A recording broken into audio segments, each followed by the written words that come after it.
Welcome to Voodoo Whiskey Gaming, and this is my little bit later than usual late review of Mirror's Edge Catalyst. Okay, so to start out, the story of Mirror's Edge Catalyst, you play as Faith, who is a free runner, and they basically act as couriers and whatnot in this futuristic world where that's really the only way you can transport things without it being monitored. Now, Faith is fresh out of jail, and her goal is to basically get back to the life she knew beforehand.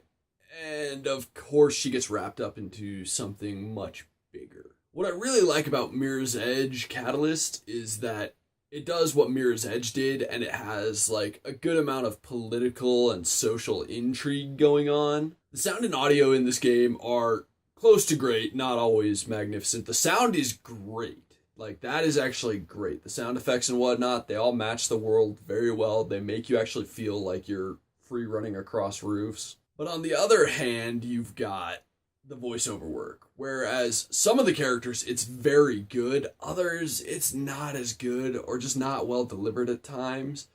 But for the most part, it's very good. As for the gameplay, this is definitely a lot like the first Mirror's Edge. If you haven't played it, it's a first-person parkour game, essentially. In Catalyst, they added a few new mechanics. Well, really one that serves multiple purposes. It's a grappling hook, and you can use it to swing across things or quickly ascend things once you've gotten it. But there's also a third feature that it does, and I don't like this feature at all, really. You can use it to pull down small barricades, essentially, and I don't like that because you have to stop to do it, or at least I was never able to trigger it when I was running.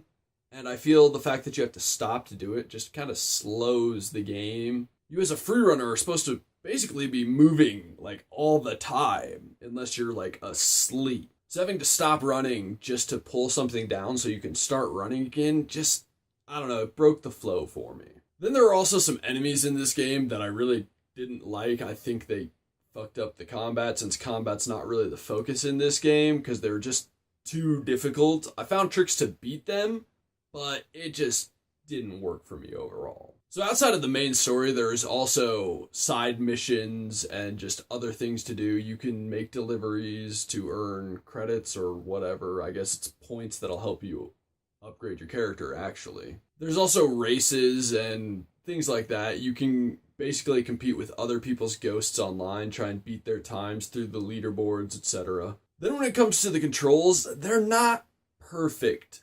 They do work very well, but there are a few times where I felt like I did what I needed to do, but the game didn't agree with me, I guess. And so I may or may not have fallen to my death, or it just slowed me down, etc. Graphically speaking, this game is pretty good looking. It's not the best, though. I wish it was. Faith, when you do see her, looks fantastic. So do certain other characters, but then there are other characters where you're like, well, why wasn't as much detail put into them? The city itself is like this crazy futuristic place, and it looks pretty awesome.